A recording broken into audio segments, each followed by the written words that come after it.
Hi, this is a video response to TheLiveFoodist. I came across your video on fashion and I have quite a lot of thoughts on it. I couldn't fit them into a comment, so I thought I would make a video response instead. So here it goes. Firstly, I think it's a really great video and some really important points. Things that you were talking about.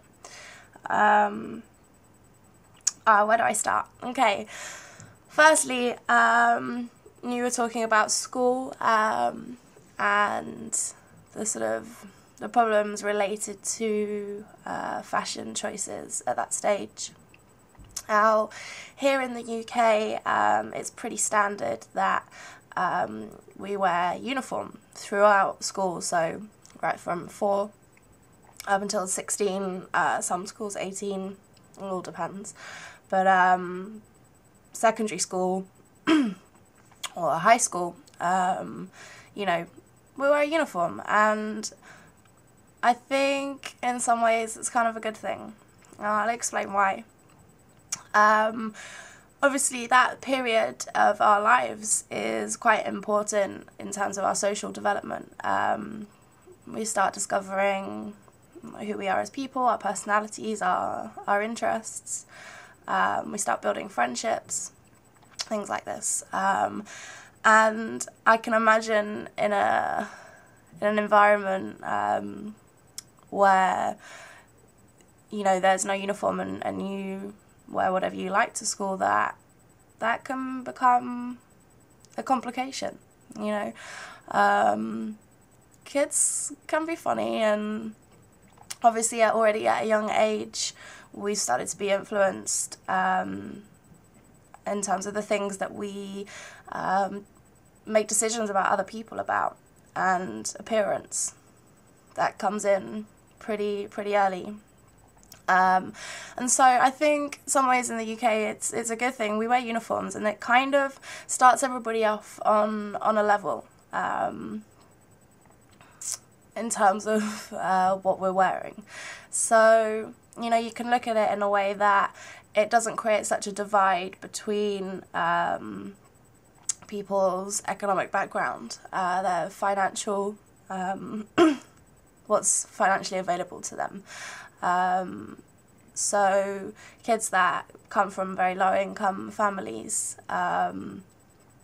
compared to children from higher income families, they're not being separated straight away by what they're wearing. You know, you're all kind of the same, and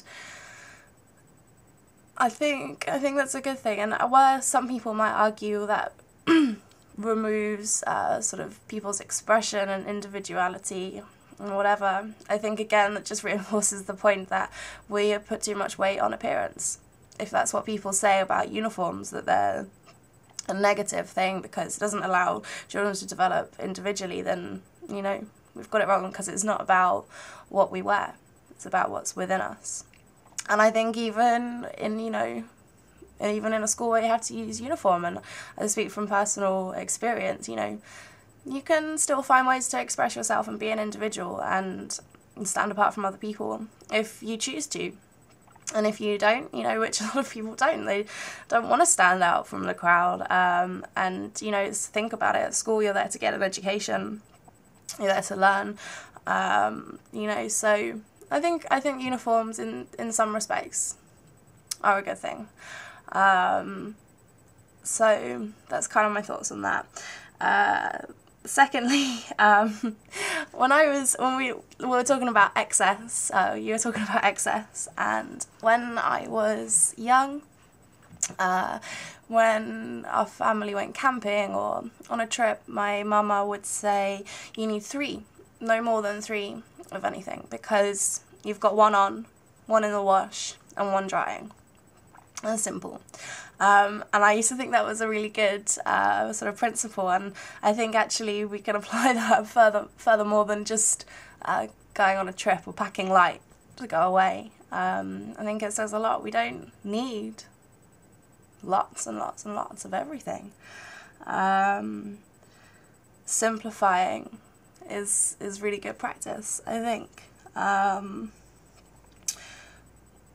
We have we've gotten used to living in excess, and I think in some ways we use the amount of possessions, belongings that we have as some kind of marker of where we are in our lives.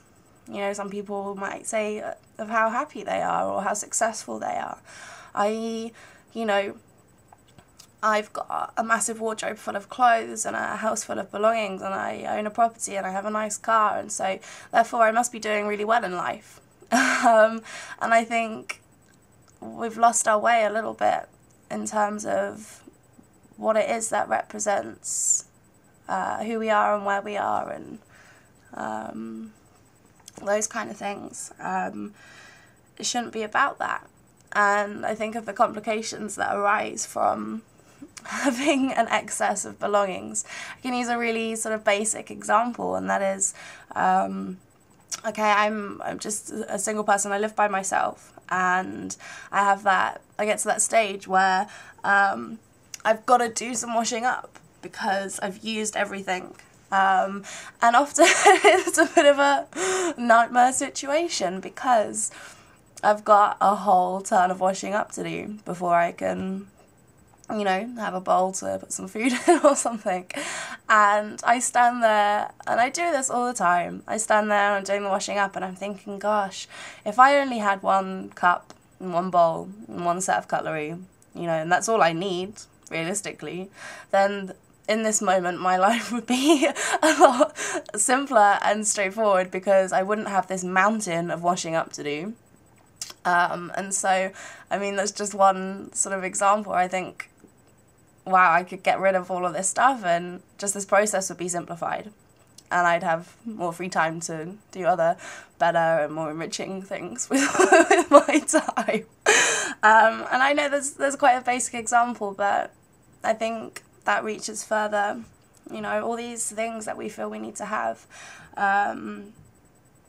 We've gotten really used to having more things all the time. And also this kind of links into one thing I was thinking about with especially young girls, maybe not so much young boys, but I remember being young and a bit much younger, and something that was done quite often as a recreational activity, as something done that was for fun, was to go shopping.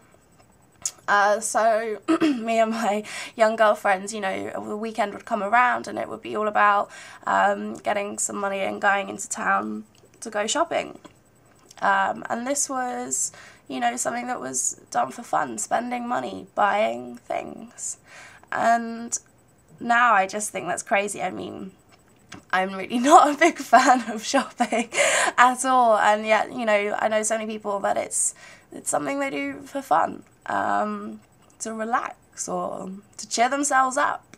And I just think it's a weird direction, you know.